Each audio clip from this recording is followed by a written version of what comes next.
All right. Good morning, Falcons fans. Welcome to All Falcons. I am Scott Kennedy, and my friend Nick Kendall in Seattle is up bright and early to make sure that he can join us to talk some Falcons and Giants. And we'll look back at the Buccaneers a little bit. We'll also revisit the draft a little bit. Now that some of these rookies are starting to get some starts, we're both big draft nicks.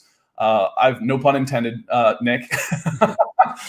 I cut my teeth scouting. I grew up in Atlanta as an Atlanta sports fan, so I had to scout in the 80s because, the teams weren't very good. So that's how I became a fan of the building of the team process. We'll take a look at that. And more importantly, we're going to take a look at the Atlanta Falcons and the New York Giants, 2 0-2 teams looking to get their first win. Nick, how are you doing, my friend? Doing pretty well. Can't complain too much. Up and at it early, but have been going to bed earlier. So been making some adult good decisions and feeling pretty good. Excited to be here, talk some football. Talking about a Falcons team that I watched that Bucs game. Man, it's rough, but there are some pieces to be excited about. That's sure. There were definitely some positive signs. And when you set your expectations as low as I did last week, you were actually encouraged. Yeah. By what you saw, because after that Philadelphia Eagle game, I was like, good Lord, I don't know how this team's going to win a game. Yeah. And then they went toe-to-toe with the Buccaneers for about 3.5 quarters. Yep. And it actually turned on a couple of special teams play, and the Falcons have gone and tried to address those concerns by bringing a punter yesterday, so we can talk a little bit about that as well. Peter Middleton is up and early. At least it's early for us. Depending on where Peter is today. I think Peter's in Cambodia, right? Yeah. So is this Falcons for dinner on All Falcons for Peter? But Peter's here, and some more people are starting to matriculate in from Facebook and YouTube. And if you're watching this after the fact, we get a lot of on-demand viewers to watch it later. Then make sure you hit the comments. I answer all the comments that are either on the Facebook stream or in the YouTube channel. If there's a question or anything, make sure you hit those. And you can always like, subscribe, and share. Is always a big help to building this podcast up, because we're certainly having a lot of fun doing it. That's why we keep doing it. This is like Nick and I's third time on in 24 hours. So I'm not sick of Nick. He's probably getting a little sick of me though. So no, we're good. I'm just happy to be able to talk ball and have the platform, and people want to listen to it, which is crazy to me, but it's fun. It's a lot of fun. So yeah, let's get into it. I think we should talk. Can we talk a little bit of Falcons Buccaneers first? I certainly don't mind looking back a little bit about what went right, what went wrong, and things that are hopeful. Because again, the Philadelphia Eagles was, oh my God. Yeah. I haven't seen a team get whipped on both sides of the line of scrimmage like that on this level in a long time. There are some adjustments made. Some people made some improvements to the Buccaneers. So I think there's plenty to talk about for sure. Yeah, and I think the first thing I want to that stands out to me is I thought the offensive line looked slightly better. Jake Matthews had struggles in that game, but Jalen Mayfield might honestly be the worst starting offensive lineman in football right now.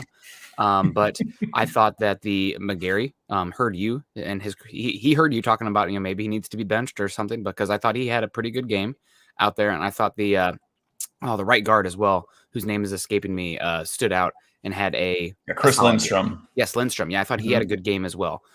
So overall, I mean, looking at Pro Football Focus, Lindstrom was your highest rated offensive player. Didn't know that, but I thought both the right tackle and the right guard stood out and played pretty well. And that's a good Tampa Bay defensive front. Vita Vea is going to get his. He did it a couple times to Hennessy, to the left guard Mayfield as well. Who, my gosh, we talk about offensive line. It's about like not having the weakest guy out there, the way that'll sink your unit. Mayfield's kind of sinking the unit right now, but I thought overall the offense looked pretty good. And also Matt Ryan, navigating the pocket, buying some time for the old fellow, getting some balls down the field, creating as much as a pocket quarterback can. In that game, he was the young dude. Yeah, that's true. That's the spring chicken. Don't let Tom Brady get too close. He sucks the energy from those guys, the youth. But overall, I was actually pretty impressed with the offensive showing. I wish I could get Mike Davis running a little bit better. I thought that Patterson had a pretty good game. He's up and down, man. He's either a great play or terrible play. But overall, I thought the offense was promising, which with a new implementation of an offensive scheme, I guess you should take that, especially against Tampa Bay. Yeah, and one of the concerning things, I want to hit one of the comments right here. Grindhard 2210 says, "Is AJ playing this weekend?" He's referring to cornerback AJ Terrell, who went out with concussion-like symptoms, if not a flat-out concussion. The last we had heard, Arthur Smith had said, "I'm not a doctor. He's going through the protocols. I'm not going to comment on his availability." I don't know if he's playing this weekend. If he's not, that is a big loss because he's probably been the Falcons' best defensive player through the first 2 games. And he's really right now the only plus defender at defensive back that the Falcons have. So that one, that would be a big loss if he can't play. So appreciate the comment, GH, and feel free to start putting some more in. And as people are starting to roll in, I'm seeing the numbers starting to rise. Hit the comment section. I love a Q&A. Nick and I love a Q&A. That way we make sure we're talking about what you want to hear about, not just what we want to talk about, which hopefully a lot of the times is the same thing. The quick passing game kind of took off I think was the big adjustment. At halftime, I believe it was about 2-1 passing to rushing for Matt Ryan. And I think that certainly helped. And what's interesting is, you called Mayfield the maybe the worst offensive lineman in football right now, and he got better. Yeah. And that was an improvement. Yeah. But that's from the first week to the second week, he actually did improve. McGarry had a decent game. He had one at right tackle. He had one play really flash against him on a short yardage situation where he couldn't get across the defensive tackle that was stunting in, and just killed I don't remember which running back it was. It was one of those, killed the running back for a 3-yard loss in short yardage situation. And that play really stood out. So the offensive line did play better, and Cordero Patterson might have been, and Kyle Pitts, 2 new players to the team, both looked really good. Yeah. No, I picked up Patterson in fantasy football today, so happy to see that, and hopefully they can keep featuring him. He's a fun player. I love those gadget wide receivers, top running backs, and he is a running back in fantasy too, so extra points for me there. But overall, I thought the offense looked pretty good. Matt Ryan still looks like he has plenty left in the tank. That defense, though, was sliced and diced. I guess there's no other way to put it. Tom Brady, obviously, Tom Brady's Tom Brady. He was meticulous, but that defense, when they needed to flex, they continually left me wanting. I mean, letting the Buccaneers march down the field in the end of the second quarter, the very first drive of the third quarter. It's like, well, there's the game right there. Those 2 drives right there. You had a chance. Defense didn't come up. It was almost like the Buccaneers, because the numbers overall, aside from 5 touchdown passes, if you look at total yardage or anything like that, it's like 330 yards total offense. I think that's not bad. No. 206 yards passing from Tom Brady. That's not that bad. Held him under 100 yards rushing. That's not that bad. But it seemed like whenever when it was close, the Falcons couldn't stop the Buccaneers. And when it started getting close, the one time they did, the Falcons had all the momentum in the world, and they got a big stop at when they just cut it between 28 to 25. They got a big 3 and out, and their punter drops the ball on the 3. I mean, just what a special teams play. They held the Falcons to 3 and out. This is the beginning of the fourth quarter, about 12 minutes left. The Falcons are 3 and out. And the Falcons punter, Cameron, I can't pronounce his last name. I call him a copy and paste guy when I write it. Nizialek, maybe.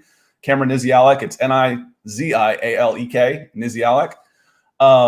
And he shanks one. 33 yards. They get the ball on the 38, 40-yard line. 3 plays later, it's a 10-point game.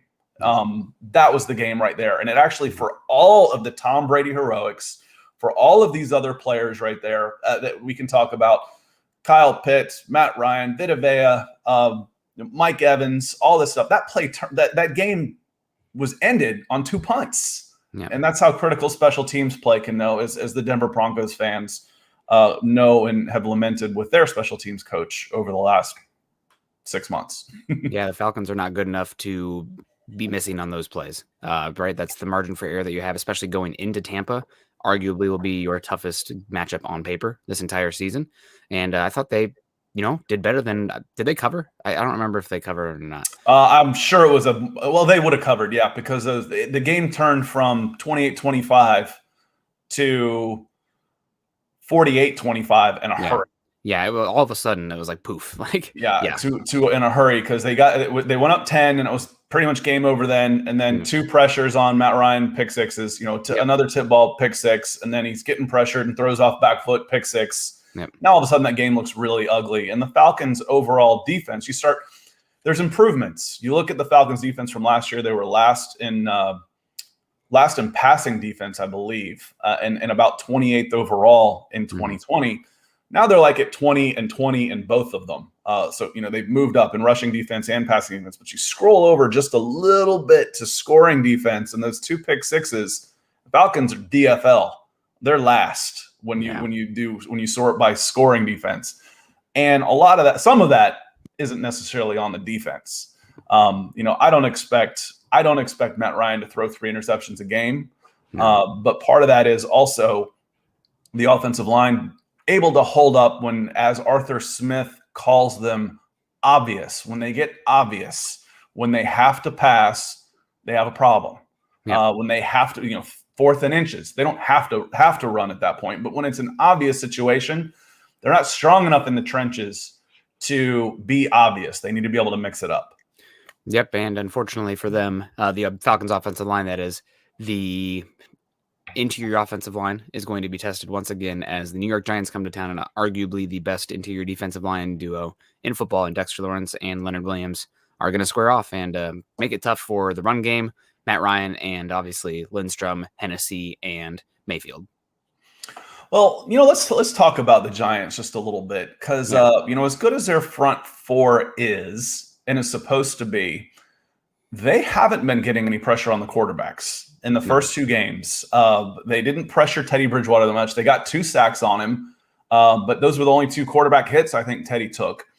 They got 1 sack. Zizo Ojulari got a sack, but that was a coverage sack against Taylor Heineke. Heineke, rolls out, and that was a wraparound, come all the way around the right tackle. I'm sorry.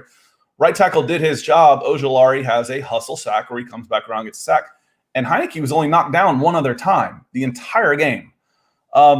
So as far as defensive fronts go, I think this is going to be maybe the lightest of the group when you compare it to the Philadelphia Eagles and them just tossing the Falcons around.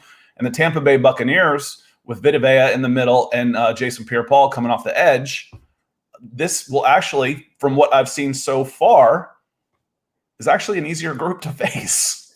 Yeah, I would agree with you. The Eagles are super deep, and the Giants are really lacking at a game-changing edge rusher. It's probably a position that they'll probably look at in the first round if they stick with Daniel Jones.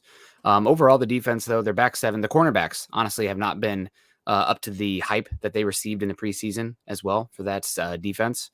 I do think they've been in a tough situation as their offense has struggled to the point where the Giants' defense has been gassed in a lot of those games. So they're losing the plays, they're losing the time of possession, et cetera, et cetera.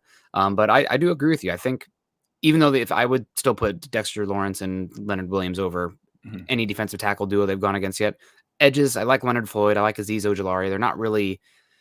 They're more kind of like hybrid edge rushers, right? So they're not those power guys. So it should be a good game. And I also, 3rd game implementing the system, hopefully kind of getting a little bit of confidence, moving the ball against the Tampa Bay Buccaneers, and the game falling apart with those punts as well. So hopefully it'll be better.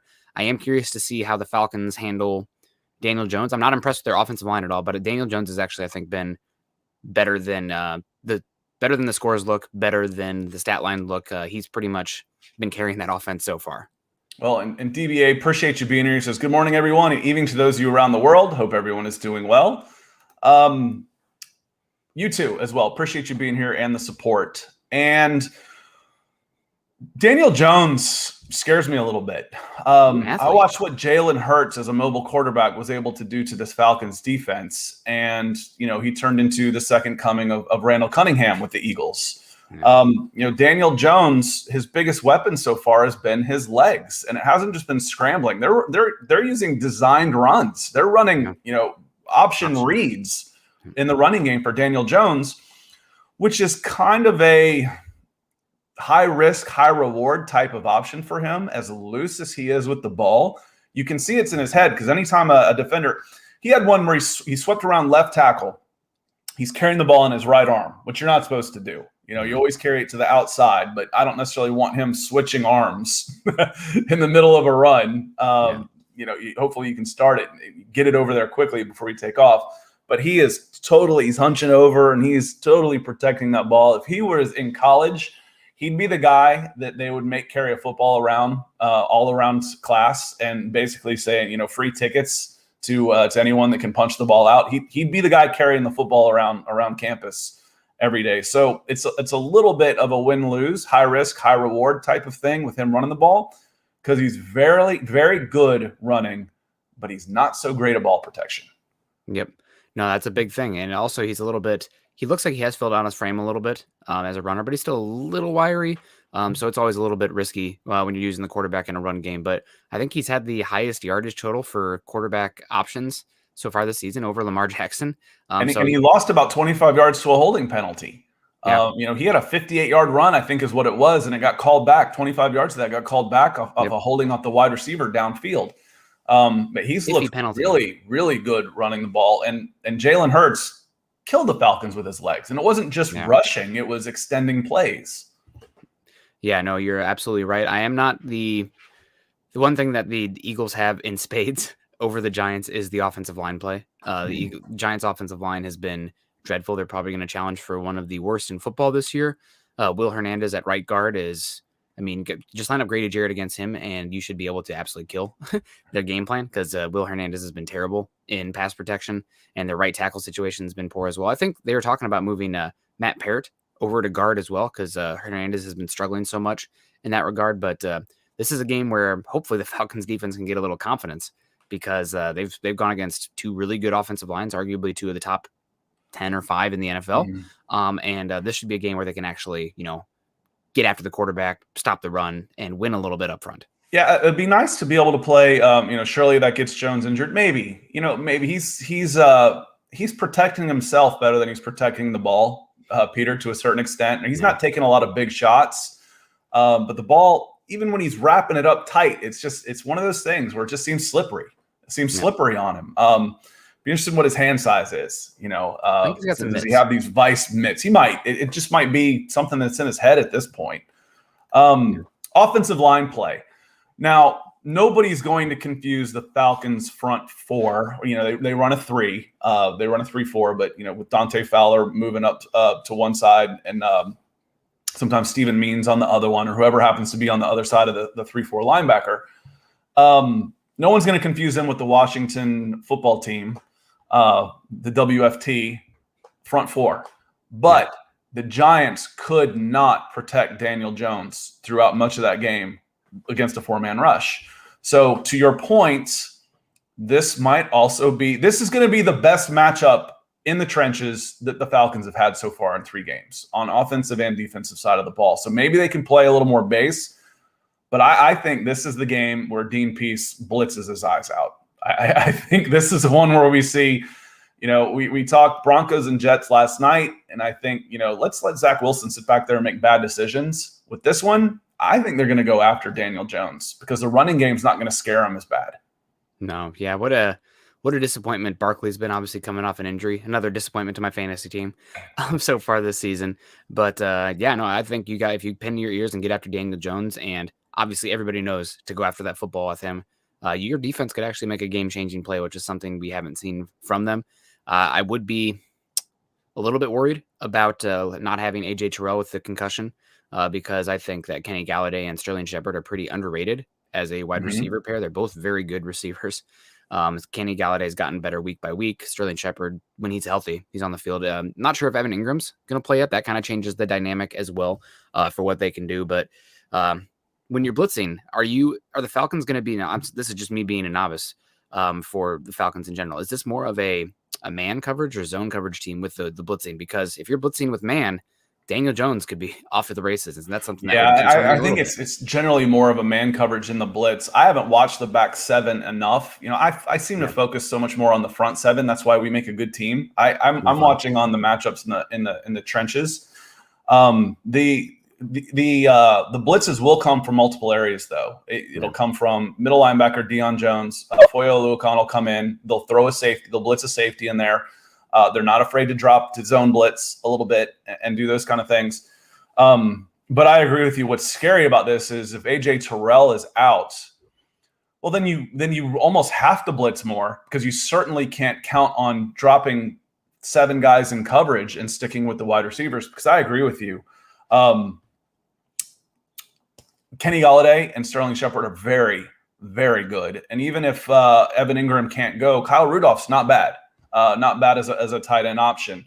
And you mentioned Saquon Barkley, and I saw him rip off, in the second quarter, I think, a 41-yard run. He looked good doing it. He had a little hesitation, and then he breaks off, and he showed some good top end speed. But maybe the quick twitch isn't quite there yet. His speed is back, but his burst might not be, because I think I wrote it down. He had 41-yard run in the first quarter, and then for the rest of his carries were 12 carries for 16 yards.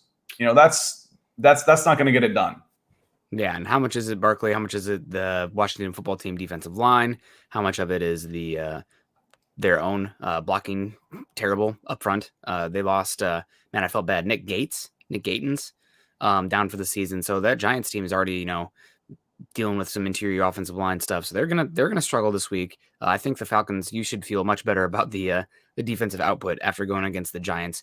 Let's see if Daniel Jones will start getting a little bit pick happy as well. That's something that he's been protecting the ball pretty well. I don't know if he had an interception versus the Washington football team, but that was an issue with him coming into the season. And he's cleaned it up a little bit so far, but yeah, it should be a good game for the Falcons defense. Is there anybody specifically you're looking for, or a matchup on that side of the ball that should be a big one for the Falcons? That, no, if they win this, they're going to win the game, kind of thing? I'll stick with it. It's got to start in the trenches. Can you protect? And I want to say hey to Moose, who's checking in on Facebook. Hit that like button. Spread that out. Our Atlanta Falcons Facebook page is growing and growing and growing. I think it's about 8,300 followers right now. So hit that like button and help spread the word. Appreciate you being here, MT. That's a specific matchup is, Grady Jarrett on the pushed wider. I don't like it. I like him more inside, but then if he's in a 3-4, they're so lightweight on the front for that 3-4. You look at the 3-4 that teams are running, and there's usually this hulking mountain of a man that's just an immovable object. Vita Vea going in at 350 pounds, or Tyler Davison for the Falcons, at 305, and his backup was 300 pounds. When did 300-pounders get small all of a sudden? But, in this case, they are. You look at the guys that run the 3-4, and their nose guards are huge. I remember it was I don't know if it was Nate Newton, but one of the old Cowboys linemen said, "I'm not the first guy to play at 4 bills in this league. I'm just the first one to admit it." Playing at 400 pounds. So, these guys in the middle are huge, and the Falcons are light up front. So the 3-4, you try and alleviate some of that because, okay, well, we got a 290-pound Grady Jarrett at defensive end, but he's not as effective when he's out wide. He's more effective right in the AB gaps, and he can line up right over the in a nose guard type of position or a defensive tackle position. I want him back inside. But I don't know if the Falcons have the personnel to pull that off right now. Yeah, you'd hope that he could reduce down in sub packages, but you're going to have to win on first and second down to get to those looks where you can pin his ears back and be that effective interior pass rusher. So that's something that actually the Broncos have been doing really good so far. They have the highest, I think, rate of third downs for their defense in the league. Teams are converting those third downs, but also the Broncos are almost always winning first and second down. So that's something you got to do if you're going to move around Grady Jarrett and put him in a spot to win without completely changing your scheme. I would absolutely start Sterling Shepard in this game, though. You're talking about matchups the Falcons need to win. They got to stop him. He had 9 receptions on 10 targets last week, and Washington's entire defense is better than Atlanta's. So he's going to be the go-to guy. Hopefully AJ Terrell is back and will help alleviate some of the problems. Even if it means he's covering someone else, well, then you can rotate a safety over and help with Sterling Shepard. But he comes in underneath so much. And one of the advantages of it, again, in the 3-4, usually have the outside linebackers are basically defensive ends, so they're bigger. And then your middle linebackers tend to be. You usually have a bigger front seven if you run a 3-4. And the 2 inside linebackers for Atlanta are 215 pounds, 220 pounds. They're small, which could help against this offense with the New York Giants because Deion Jones and Foye Oluokun can help catch Daniel Jones, can help alleviate that running threat from him, and then help in coverage underneath. We saw Sterling Shepard against the Denver Broncos. I think it was Sterling Shepard. A long drag route comes 40 yards across the field. That's not going to happen against the Falcons. Deion Jones, Foye Oluokun, Michael Walker, they'll decapitate the dude. They'll make sure that doesn't happen. the way it did when Patrick Surtain is trailing him 40 yards across the field and Alexander Johnson gets sucked up into the line of scrimmage. So this is as good a matchup as you could hope from what I've seen between the two teams for the Falcons defense. Yeah, I agree with you completely. This should be one. Hopefully they'll get after the quarterback, right? That's how it all starts. I was not super impressed with the coverage in the back end. I thought they looked they had small athletic linebackers they had. I thought Brady did a pretty good job attacking the middle of the field. Now, obviously, it's Tom Brady, and the Buccaneers have the weapons to spread you out and create those spaces. And Tom Brady will, use his footwork, his eyes, his head to create windows that many quarterbacks wouldn't or couldn't. But I will be interested to watch and see how that goes. And we got Donnie Gilbert coming in over on Facebook, one of those many Falcons Facebook users joining your site over there, Scott. And appreciate you being here, Donnie. Hey, Donnie, thank you so much. And he says, I love my dirty birds. Well, if you have any questions, throw them in the chat. We love the good Q&A session. Yeah, absolutely. Thanks for joining us, Donnie. Before we get on out here, because it is almost time to fly for the Falcons. I don't know, did the Falcons say that? Do the icky shuffle? No, that's the wrong one. The Dirty Bird dance, right? That's the one from the Super Bowl 33. Yeah, that was Jamal Anderson and the Dirty Bird. There you go. But the player that I want to talking about a high draft pick, Kyle Pitts. I thought he had a pretty good game against the Tampa Bay Buccaneers. He had a slant route where it was not Matt Ryan pretty much threw where he had to throw. And there are probably 3 tight ends in the NFL, not many wide receivers, I guess, that could have made the catch that he did. And not only hauling that catch that was behind him, but then pull it in and zip upfield. The game plan, I know it's simple. The game plan needs to be give this guy the ball. Even as a rookie, he's like, oh, wow, that's different. Get the ball to Kyle Pitts because it was 5 yards. I went back and I watched it, and he got that ball 5 yards from the line of scrimmage. And he's so long, it's 6'6", 250 pounds. He took 3 steps and he had 20 yards. And if he had, just gotten another half step, he would have been gone. Yep. And the way you're talking about it was thrown a little bit behind him. So, he torques 180, and that was the word he used was torques, 90 degrees and yanks the ball in one-handed and brings it in. It was actually his right hand, I think. Yeah. Brings it in. And I think that play really shows what Kyle Pitts is all about. You talk about size, catch radius, hands, and then what he can do after the catch might be as scary as all of it. Because once he gets unwound, you're not catching him. And even if you do catch him, you're catching him with guys that are 200 pounds. He's going to drag him forward for another 10 yards. So he is a weapon. He's on pace for 800 or 900 yards right now, and it feels like he hasn't done anything yet. So he's in for he is all that. I said we were going to talk a little bit of draft. You want to go back and anything I talked about, I did not want to draft Kyle Pitts at the time. That was because I was like, this team does not need another pass catcher. That was before we knew Julio wanted out.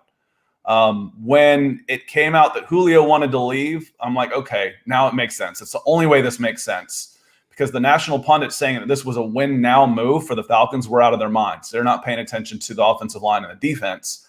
And they're going, they're going to have Julio and Kyle Pitts and Calvin Ridley. It doesn't matter when you can't get the ball away because Matt Ryan's running for his life.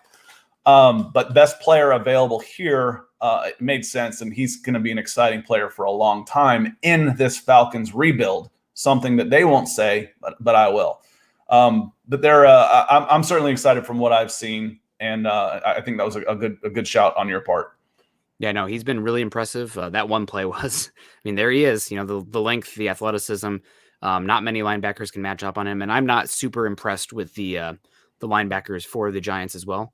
You obviously were going against Levante David and Devin White, probably the best linebacking duo in football. Now you're going up against Blake Martinez and names escaping me for the other one. Obviously not Leonard Floyd or Leonard David and Devin White. So get him the ball. Blake Martinez, Tay Crowder, O'Shane Jimenez with an X, the X-Man. Yep. So I like how he spells his last name. If you need to go, it looks like our Facebook users are starting to ramp up, and Eric has some questions. I'll be happy to stick around a little bit. All right. And let you go. So I appreciate you being here, Nick. Nick, you can follow Nick. Let's see if we'll bring this down. I'll bring it back up.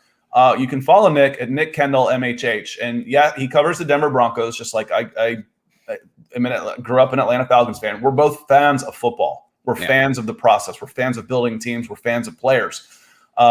So that's why we talk about different teams and all this, and appreciate him being on here. This is something we're going to do at least twice a week on Wednesdays and probably Fridays, and we may add to it as we get going. So Nick, appreciate you being here. I know it's early on Seattle, so appreciate you being here, and have a good day. Yeah, you too. We'll see you next time. So I wanted to, for those of you that are still here, we're actually at our highest numbers of watchers right now. So I'm happy to stick around and answer some questions. I love it. Eric on Facebook, hit that like button. I don't see any likes on our Facebooks right now. I got one love, and it came from Don Lamar. So Don, certainly appreciate that. It says, when do we address the offensive line? Eric, I'll be honest with you. When the Falcons had the number 4 overall pick, I was for taking a quarterback. I'm like, you've got the worst defense in the league. You've got a bad offensive line, and you've got a top 5 pick in a quarterback deep draft. It is and a 36-year-old quarterback. It is expensive to get a quarterback. You see what the San Francisco 49ers traded 3 first-round picks to go get Trey Lance. If you try and get one in a trade, it's going to cost you multiple first-round picks. So I was for let's do this thing. Let's get Justin Fields. That was the one I want. However, I said, if you're not going to trade down, that was actually my first choice. Trade down and get multiple picks to try and rebuild this offensive line, defensive line, and all these holes to fill. My pick would have been Penny Sewell, the offensive tackle from Oregon, who had a fantastic game for the Detroit Lions. So when do we address our offensive line? Now, Julio, I think what did the Falcons get for Julio? A 2nd or 3rd round pick? Those early picks, they've got to be addressed in the trenches. This team is lightweight on defensive line, and they're not good enough right now on the offensive line. Jalen Mayfield will improve, but is he good enough right now? Is he good enough in the next 2 years, or can you upgrade? He was still a 3rd round pick. Do you use a higher round pick on him? So I want him in the trenches. If there was an edge rusher the caliber of Chase Young or Myles Garrett somewhere along the line in this draft, that's where I would have wanted them to go. I think there are more edge rushers available in this 2022 draft. So if the Falcons go defensive end, offensive line early, I'm okay with that. That's where I want to go if unless they decide to go quarterback of the future, which is still a possibility. Appreciate the comment, Eric. Fantasy Fan Panel coming on YouTube. The Giants linebackers are covering Logan Thomas a ton last week. Do you think the Giants make that same move with Kyle Pitts? A lot of it might depend on where he lines up, which is why, and I appreciate the comment, FFP. And for me, a big soccer fan, that means financial fair play, which is also a joke. But it depends on where he lines up. If they go double tight and he's inside, you pretty much have to cover him with a linebacker, because otherwise anybody smaller than 230, he's going to bowl right over. If y'all remember, Cam Jordan said early that, he doesn't want to go in and block, Cam Jordan, 280-pound defensive end. That's not why Kyle Pitts was drafted. Kyle Pitts was drafted to catch and get the ball downfield, but he's still 250 pounds. And if you try and bring a safety in and cover him while he's lined up double tight, then he's going to get bowled over. That is dependent on not being, as Arthur Smith refers to, obvious. You cannot be in obvious situations. You can't run a double tight like that in 3rd and 12. You got to pass the ball. Now I can absolutely bring in a safety or a big corner or one of your lighter weight linebackers that can run, because you have to pass. So a lot of that's going to depend on being in 2nd and short, 3rd and short, in order to get those matchups that you need. Otherwise, to your point, Kyle Pitts is just a jumbo wide receiver, and you can cover him with whoever is your best cover guy. Appreciate the question, FFP. Let me scroll through the chat here a little bit. Jay had a great question, is what Peter said. Where did I see one from Jay? Okay, here we go. Thanks for calling that out. Jay Roper. Hey, appreciate you being here, Jay. How do you like the offensive philosophy switch? The offensive philosophy switch is something I like. The personnel is something I necessarily don't. I am a big fan of power football, running the ball and playing defense. Call that my SEC roots. You can say that's what the Big Ten did. The SEC has just done it better the last 20 years. It was running game and a defense. It's tougher to do these days because of all the rule changes that have favored the passing game and the offense. But I liked watching the Tennessee Titans offense last year with Derrick Henry being the focus, establish a running game, play action, big plays, efficiency in the passing game. So I am a big fan in the offensive philosophy switch. I just don't think the Falcons have the personnel to do it right now. They don't have enough power in the offensive line in order to establish the running game. Certainly not against the Philadelphia Eagles front and the Tampa Bay Buccaneers front. I think this New York Giants front isn't quite up to those same standards. So hopefully the Falcons will be able to establish a running game a little bit better this week. And then we'll see everything that Arthur Smith wants to do and where he can start getting creative and not, as he says, again, be obvious. Donnie with the comment, Julio hurt my feelings, but we can win without him. Julio was half a player last year. Can you win without a receiver? Sure. I have been critical of Thomas Dimitroff for that Julio trade for, 11 years? And if you haven't seen me before, I'll say it now. When you give up 50 points at home in the playoffs to the Green Bay Packers and don't force them to punt, you don't trade 5 high picks for a receiver. That's not the answer. That is not the answer. He didn't get as much stick for that. One, because Julio was big. It was great. If you're going to overpay, get a Hall of Fame guy. Good. And two, he traded those 5 picks to the Cleveland Browns, who couldn't pick a player in the draft to save their lives. So when people do those comparisons, they go, well, these are who the Browns drafted, these 5 bums. And for Julio Jones, big win Atlanta Falcons. No. That's not how you do that. You look at who else was available and who else would have picked. You trade those 5 picks to the New England Patriots or the Pittsburgh Steelers, and there's your offensive line. There's 5 players, high picks that could have been your offensive line. Instead, for the next 10 years, the Falcons are blowing leads on offense and defense because they either can't grind out the clock or they can't stop anybody. Julio is great, but that was a bad trade. We can win. The Falcons can win without him. They certainly can. And Julio's getting old. It happens. I wish we could have gotten more for him. But old wide receiver on big money, you get what you can. You clear up the cap space. Appreciate the comments. Let me see. Who else is down here? Let me start down at the bottom, see if you got any questions. What does our defensive backfield? I'm going to go with Eric one more time. Then I'm going to get to DBA, and then I'll probably get going for the day because when I go solo, my voice starts giving out. I'll start choking on this. So Eric says, what does our defensive backfield need to be to improve? 3 more players. And it's some experience, Eric. AJ Terrell is a nice piece. Fabian Moreau, the other corner, and Isaiah Oliver are backup nickels at best, forced into starting positions. You've got 2 journeymen as your starting safeties right now because KZ and Keanu Neal moved on.